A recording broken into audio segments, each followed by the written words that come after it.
Om Swastiastu. Selamat malam.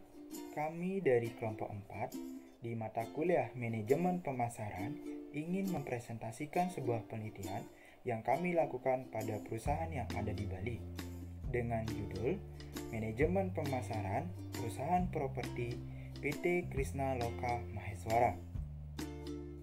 Sebelum masuk ke materi, izinkan kami untuk memperkenalkan diri dari anggota kelompok kami. Perkenalkan, nama saya Nimade Tiara Dewi Sasmita, NPM 1932 122245. Perkenalkan, nama saya I Gede Yudana Permana Putra dengan NPM 19 321 22243. Saya Ketut Aito Octavia dengan NPM 1932 12246. Perkenalkan, nama saya Nilu Sintiawati dengan NPM 1932 12248. Li Yuyanto NPM 1932 1222252. Rumah adalah salah satu unsur utama bagi kesejahteraan rakyat.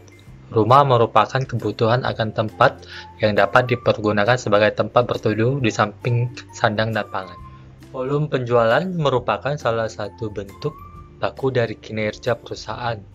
Berhasil tidaknya suatu perusahaan dapat dilihat dari kondisi volume perjualan secara keseluruhan. Tujuan utama dari perusahaan adalah untuk memperoleh keuntungan. Salah satunya ialah dengan meningkatkan volume penjualan yang dihasilkan oleh perusahaan. Volume penjualan menurut para ahli. Menurut Freddy Rangkuti, volume penjualan adalah pencapaian yang dinyatakan secara kuantitatif dari segi fisik atau volume atau unit suatu produk.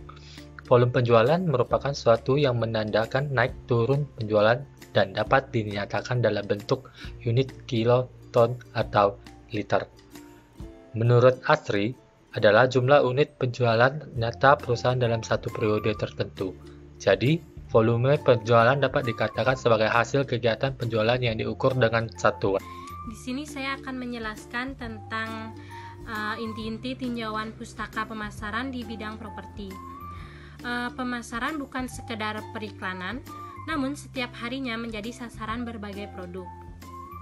Menurut Kotler dan Armstrong, pemasaran adalah proses yang dilakukan individu atau kelompok untuk memperoleh kebutuhan atau keinginannya. Aspek pemasaran merupakan aspek sebuah usaha. Dan menurut uraian dari Peti Savitri, penyajian aspek proposal antara lain seperti informasi permintaan pasar, harga jual produk, dan usaha pemasaran. Standar kualitas properti adalah sebuah produk yang dihasilkan perusahaan properti sendiri. Seperti contohnya perumahan, apartemen, ruko, rumah, kantor, gedung, dan lain sebagainya. Menurut Vito Franky Nasution, terdapat cara atau tahap pemasaran properti, yaitu seperti menjual konsep, membangun hubungan baik dengan konsumen, mitra network, iklan, sales, dan marketing. Beberapa hal bisnis properti menurut Aditya dan Vito Franky Nasution ini yaitu seperti uang ini seperti membutuhkan modal intinya. Lalu juga ada tanah ini juga difaktorkan dari faktor lokasi, faktor bunga, legalitas, juga faktor keamanan, kenyamanan, dan lain sebagainya. Dan ada juga ketersediaan material bangunan, ini mempengaruhi proses pekerjaan pembangunan, seperti persediaan bahan baku seperti itu. Dan ada juga time schedule proyek yang harus benar-benar dijadwalkan. Di sini saya membawakan bab 3, yaitu metode penelitian. Penelitian deskriptif adalah metode yang digunakan dalam penelitian ini dengan menggunakan pendekatan kualitatif. Tempat penelitian dilakukan di Krishna Loka. Perusahaan properti adalah suatu perusahaan ataupun perorangan yang mengembangkan dan membangun suatu lahan atau tanah menjadi suatu produk properti beserta segala sarana dan prasarana yang lengkap di dalam menjadi satu kesatuan. sehingga produk properti tersebut memiliki nilai atau value. Selain itu, perusahaan properti juga sering dijumpai memasarkan produk properti yang tengah dikembangkannya. Sebagai contoh, perusahaan yang kami pilih yaitu perusahaan properti Krisnaloka. Perusahaan ini mengembangkan dan menjual rumah inden. Setelah kami telusuri, perusahaan Krisnaloka sedang membangun 47 unit suatu komplek perumahan yang bernama The Grand Badak Agung yang berlokasi di Jalan Badak Agung, Renon, Denpasar, Bali. Yang dimana di dalam lokasi perumahan tersebut terdapat unit rumah lengkap dengan berbagai fasilitasnya. Sebagai fasilitas umum yang dapat dijumpai berupa on-gate system, jalan paping 5 meter, jalan lingkup 6 meter, listrik 2200 watt, sumur bor, SAM IMB.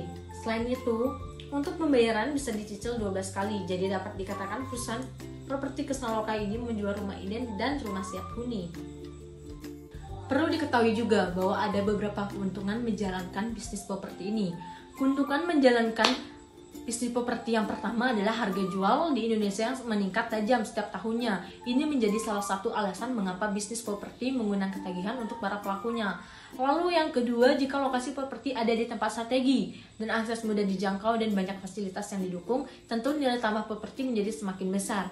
Keuntungan yang terakhir menjalankan bisnis properti adalah tidak tergerusnya karena efek inflasi yang terjadi pada suatu negara. Di sini saya akan menjelaskan mengenai gambaran umum perusahaan. Yang pertama ada sejarah perusahaan. PT Krisnaloka Maheswara yang dikenal dengan Krisnaloka Property merupakan perusahaan yang bergerak di bidang properti dalam mengembangkan perumahan.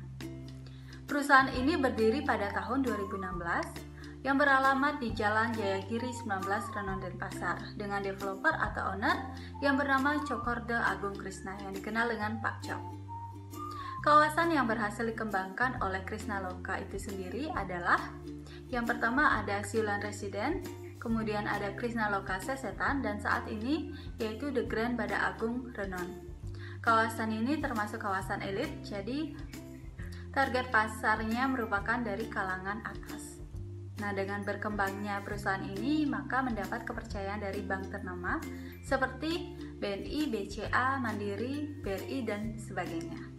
Selanjutnya, saya akan membahas mengenai struktur organisasi perusahaan. Struktur organisasi perusahaan merupakan salah satu faktor penentu keberhasilan dalam mencapai tujuan perusahaan. Berikut contoh struktur organisasi yang ada di Krisnaloka. Yang pertama ada owner atau developer, kemudian ada manajer marketing, di bawahnya ada staff marketing, selanjutnya ada human research development, ada arsitek, accounting, kemudian ada mandor atau pegawai lapangan, dan di bawahnya ada tukang bangunan. Berikut saya jelaskan mengenai tugas dan fungsi di masing-masing jabatan. Yang pertama ada owner sekaligus developer, itu tugasnya memimpin dan mengatur perusahaan, menyediakan biaya perencanaan dan pelaksanaan pekerjaan proyek, kemudian mengadakan kegiatan administrasi, meminta pertanggungjawaban kepada pengawas lapangan, dan memberikan tugas kepada kontraktor atau melaksanakan pekerjaan proyek. Selanjutnya ada marketing manager, itu tugasnya menyusun, mengatur, menganalisis, mengimplementasikan, dan mengevaluasi manajemen pemasaran, penjualan, dan promosi. Kemudian melakukan pengawasan dan pengendalian atas seluruh kinerja manajemen pemasaran. Kemudian ada problem solving, atau memahami masalah yang rumit dan mengetahui cara menggunakan teknologi untuk menyelesaikannya. Kemudian memimpin meeting mingguan dan melaporkan hasil meeting ke owner atau developer. Selanjutnya bertanggung jawab atas target penjualan. Kemudian staff marketing itu tugasnya bertanggung jawab atas jumlah produk yang terjual dalam periode tertentu, aktif mencari target pembeli, mengelola daftar kontak pembeli properti, dan menjadi pemandu pembeli saat melihat properti sampai melakukan transaksi dan memberikan informasi secara detail. Selanjutnya, human research development, tugasnya merekrut karyawan, melakukan pengawasan terhadap kinerja karyawan, pengembangan diri karyawan, dan melakukan perencanaan karir karyawan. Selanjutnya, arsitek itu tugasnya membuat rancangan desain yang diinginkan klien, memberikan pelayanan prakonstruksi yang dapat mencakup studi kelayakan dan studi dampak lingkungan. Selanjutnya, menyiapkan gambar agar klien bisa mengerti rencana proyek, dan mengembangkan rencana konstruksi akhir yang menunjukkan penampilan bangunan serta rincian untuk konstruksi. Selanjutnya melakukan perubahan yang diperlukan selama proses perencanaan. Nah, selanjutnya tugas akuntik itu membuat laporan keuangan perusahaan, membuat laporan perpajakan perusahaan, mengatur administrasi keuangan perusahaan, menyusun anggaran pengeluaran perusahaan baik setiap bulan maupun tahun. Selanjutnya memproses pembayaran gaji bagi karyawan. Nah, selanjutnya ada mandor konstruksi itu membaca, memahami gambar kerja dan menerjemahkannya ke dalam langkah-langkah operasional. Selanjutnya melakukan peninjauan dan pengukuran lapangan. Kemudian merundingkan harga borongan pekerjaan, menyiapkan dan mengatur pembagian tugas para tukang dan pekerja. Selanjutnya tukang bangunan, yaitu pengerjaan persiapan seperti memberikan penjelasan titik elevasi dan patokan garis kepada mandor. Kemudian pengerjaan pondasi seperti mengecek kedalaman pondasi, jumlah besi, dan memberikan panduan pencampuran beton. Selanjutnya pengerjaan dinding, atap, instalasi air, listrik. Berikut saya akan menjelaskan mengenai sarana dan prasarana yang ada di kantor Krisnaloka. Yang pertama ada gedung kantor, kemudian ada tempat parkir, mes untuk tukang bangunan, telepon umum, printer, komputer, AC, lemari arsip, meja dan kursi. Terima kasih atas waktunya. Jadi di sini saya akan melanjutkan presentasi dari teman saya, yaitu masuk di bab 5 tentang hasil dan pembahasan. Di bab 5 ini kami menggunakan 5 dasar materi yang digunakan untuk melakukan proses penelitian di perusahaan Krisnaloka Property. Materi yang pertama itu adalah menganalisis peluang pasar, yang kedua itu adalah meneliti dan memilih pasar sasaran, yang ketiga adalah merancang strategi pemasaran, yang keempat adalah merancang program pemasaran, yang kelima itu adalah mengorganisir, melaksanakan, dan mengendalikan usaha pemasaran. Materi yang pertama itu adalah menganalisis peluang pasar. Suatu kesempatan untuk memenuhi kebutuhan konsumen yang saat itu belum terpenuhi. Jadi banyak sekali masyarakat yang ada di Bali ini belum memiliki yang namanya rumah.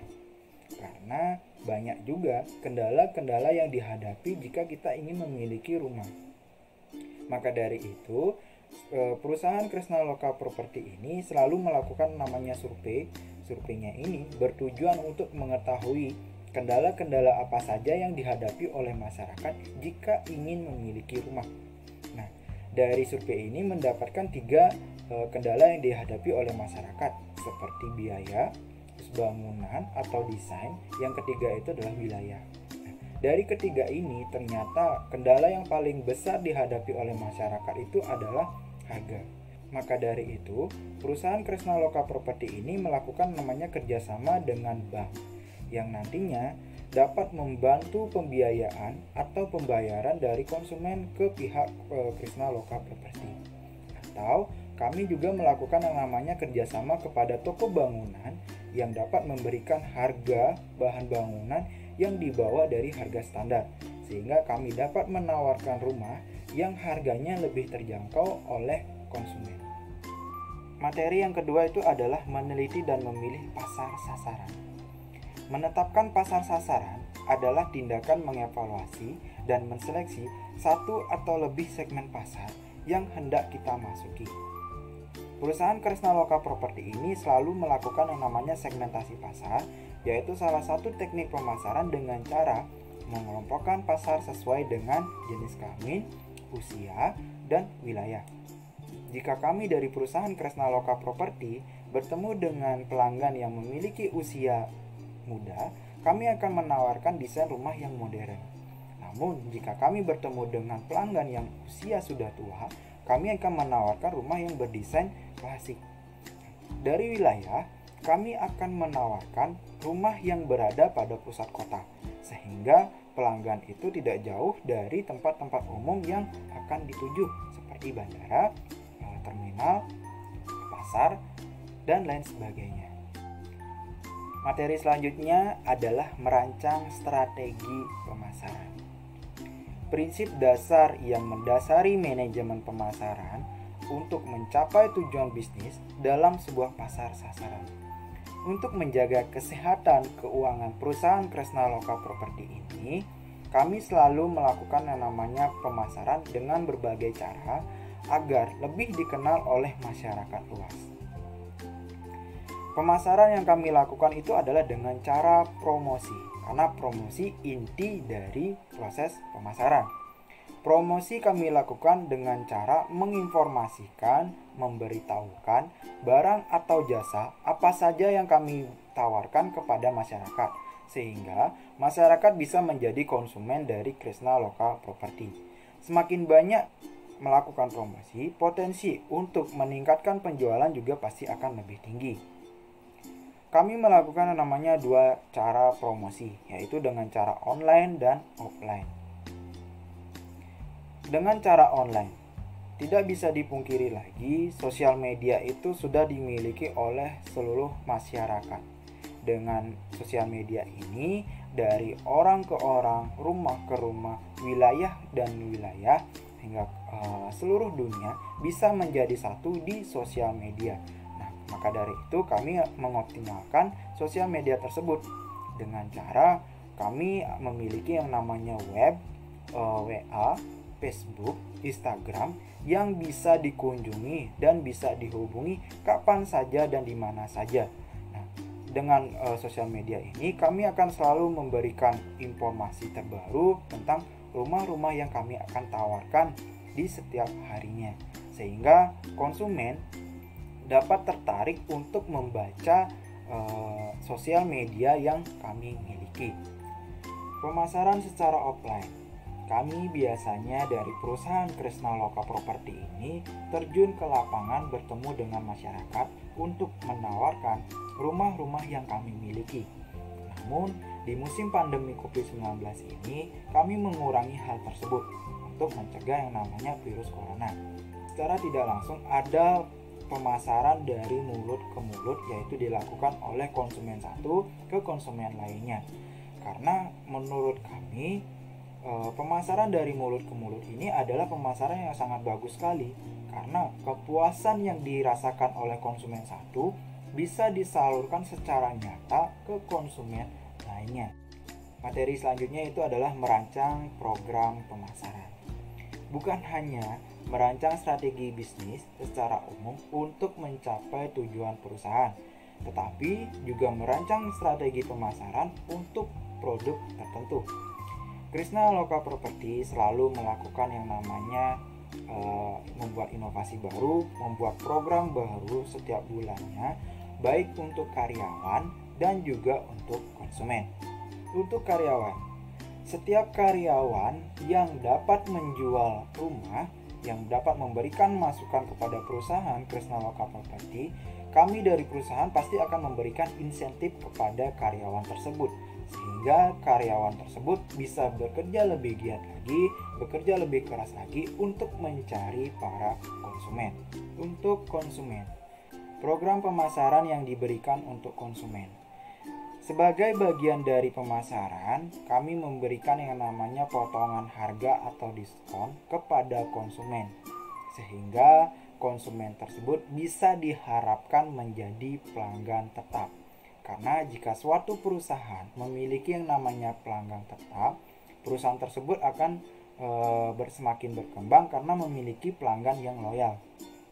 Oleh sebab itu, memberikan potongan harga pada pelanggan yang loyal merupakan salah satu bentuk apresiasi terhadap pelanggan tersebut, sehingga pelanggan-pelanggan tersebut tetap setia pada perusahaan Kresna Loka Property. Materi yang terakhir itu adalah mengorganisir, melaksanakan, dan mengendalikan usaha pemasaran. Tahap akhir dari proses manajemen pemasaran adalah mengorganisir sumber daya pemasaran dan melaksanakan serta mengendalikan rencana pemasaran. Perusahaan Kresna Loka Property ini selalu melakukan namanya briefing kepada karyawannya untuk mengetahui kendala-kendala apa saja yang terjadi di manajemen, baik itu di kantor dan di lapangan. Maka dari itu, perusahaan Kresna Loka Property ini selalu mengetahui kendala-kendala apa saja yang terjadi di lapangan. sehingga perusahaan Kresna Loka Property ini bisa bergerak dengan cepat dan tepat untuk mengatasi hal-hal tersebut sehingga tidak dapat merugikan perusahaan. Masuk di bab terakhir, yaitu penutup dan kesimpulan. Dari perusahaan PT Kresna Loka Maheswara atau dikenal dengan Kresna Loka Property ini adalah perusahaan yang bergerak di bidang properti pengembangan perumahan yang berdiri sejak tahun 2016. Perusahaan Kresna Loka Property ini bisa bertahan dari tahun 2016 hingga saat ini, dan pada saat pandemi COVID-19 ini karena melakukan yang namanya strategi pemasaran yang sangat bagus sekali. Pemasaran dilakukan dengan cara yang pertama menganalisis peluang pasar, meneliti dan memilih pasar sasaran, yang ketiga adalah merancang strategi pemasaran, yang keempat adalah merancang program pemasaran, yang kelima adalah mengorganisir, melaksanakan, dan mengendalikan usaha pemasaran. Hal ini yang diterapkan oleh perusahaan Kresna Loka Property hingga bisa bertahan sampai saat ini. Sekian presentasi dari kelompok kami yang membahas manajemen pemasaran di PT Kresna Loka Maheswara atau yang sering disebut dengan Kresna Loka Property. Jika ada salah-salah kata, kami mohon maaf. Atas perhatiannya kami ucapkan terima kasih. Om Santi Santi Santi Om.